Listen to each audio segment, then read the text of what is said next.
Steve, I understand you've brought Jordon Garrick back to Forest Green. What's the thinking behind it? The thinking is a phone call from Jordon about 10 days ago.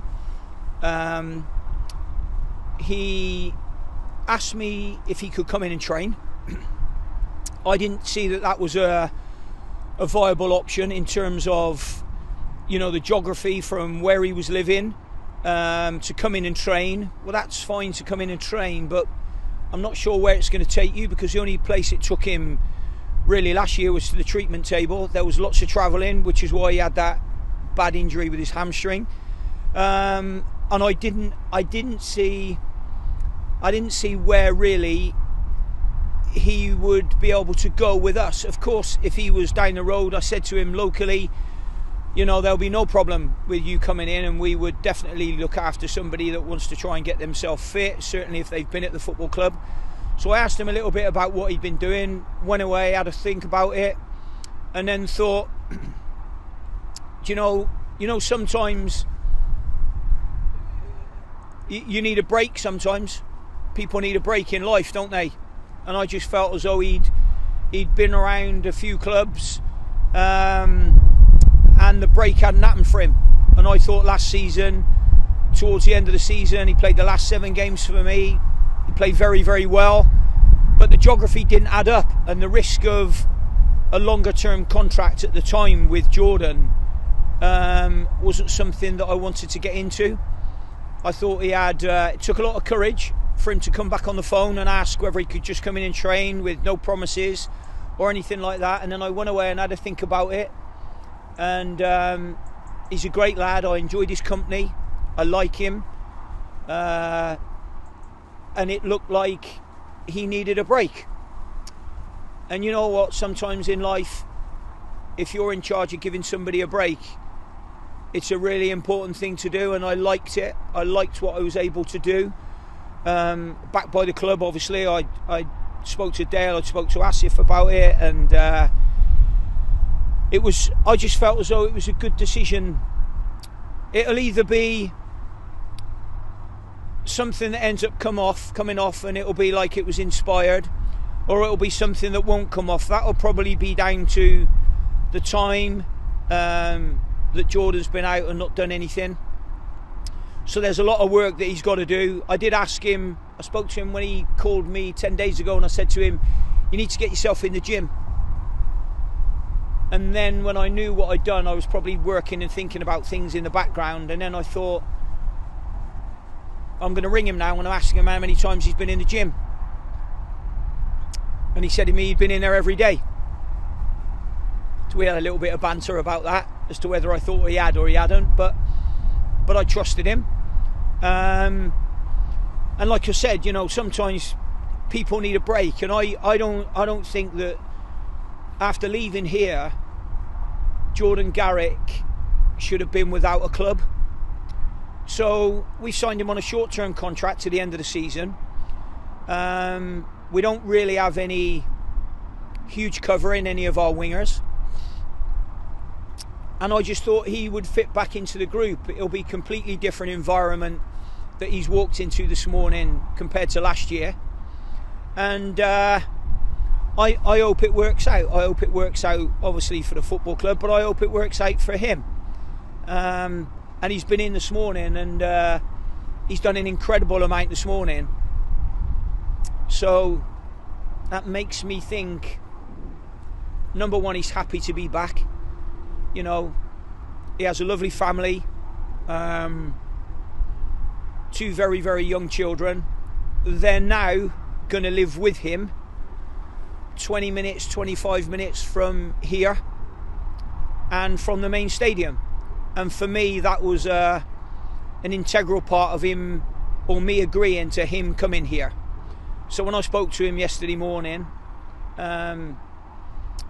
I phoned him really early just to see if he was up, and he didn't answer the phone. So then when he did call me back, I said to him, where have you been? In the gym? He did actually say to me, not yet. And I said to him, well, you better get yourself to the gym, because you've got some training to do tomorrow. So we had a bit of a giggle about that, and it's nice to see him. It's nice to see him this morning. He's a good kid who needs a break, and I enjoyed doing that, and I think sometimes when you do that, you get repaid back. Hopefully that's going to be the case. Absolutely, and presumably at this stage you wouldn't want to put a timetable on when he might be available for selection and coming into your thoughts. I guess it's keep seeing how fit he is. Yeah, tomorrow he'll start. We look forward to that then. No, I don't know. I just got to give him time. Let's see where he is. So no, he's he'll be fine. His running is normally good anyway. He's a strong runner.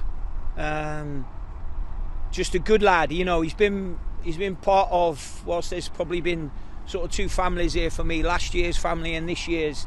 You know, he's been part of that, and he'll know the demands that are put on him. I thought he did very well for us at the end of last season, and it's a pity we didn't have him a little bit longer. But that's probably why the decision is what the decision was at the end of last season. But now he's with us. 4 and a bit months. Let's see how he goes. The festive season looms. 4 games in, I think, 15 days. How do you view that schedule? I mean, there are clubs who've probably got worse schedules, aren't there? I don't know. There may be. I don't know. I don't know if every or many clubs will have a worse schedule, but the Christmas period is what it is. I'm not really bothered about, you know, when we play league games, and sometimes you play Saturday, Tuesday, Saturday, or Saturday, Wednesday, Saturday when it's a league fixture. I'm not bothered about those, because normally what happens is everybody else is playing them as well. So I don't get uptight or lost when we've got 3 games in a week. Just depends on what type of those games or competitions we're playing in. You start with Aldershot. Obviously, there's the situation there with Tommy Widdrington having had, I think, multiple strokes. Yeah. How tough is it as a manager when you've got to recover from an illness and you can't be with the team and the players? Because I guess from different circumstances you'll know about that. Yeah, I do. Yeah, very. That's very, very difficult, and it'll be difficult for Tommy. And I'm glad you've brought that up, because it was something that I wanted to put in the conversation anyway. You know, first and foremost, my best wishes, go to Tommy and his family, and health is more important than anything else, because without your health you don't have anything else anyway. So I sincerely hope that he gets back to doing what he loves best, and very, very soon. But my best wishes, personally, professionally, from our football club to their football club, we're hoping to see him back on the touchline when he possibly can. And obviously we want to win tomorrow's game. We take nothing away from that, but situations like Aldershot have had, and not having their manager, and it's very, very difficult. And certainly personally, from me, my family, to Tommy and his family, I wish him all the best and get well soon. And the job that Hugo Langton's doing, has he changed much? I think that when you look at their team, I think that there's been a few changes with personnel, really, probably since the last time we played them, which was quite an exciting game down there. It went backwards and forwards that day, and it was a good game, and I'm hoping the same happens this week, really. Liam Sercombe came through 90 minutes for you on Wednesday night.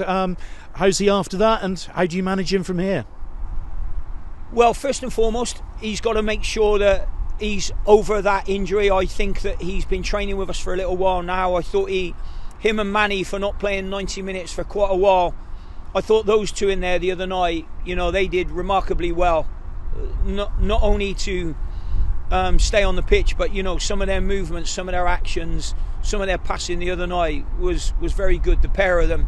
So your initial question on Sirks, obviously, Sirks has been one of those that plays 45, 46 games a season. He normally misses one game, probably because he's had 5 bookings, for that rule that we all have to adhere to early on, where it's very, very difficult when you're thinking about, players playing 19 games and only having 5 bookings. Maybe that's something that should be looked at, but he normally gets booked, so therefore he'll only play 45 games. But you know, Sirks has been one of those players that has been so used to playing, and that's why you know, the injury that he's had there has been so difficult for him mentally to take on board, because if you're one of those players that just churns out 45, 46 games a season, it's really, really difficult all of a sudden if you have a long period of time out.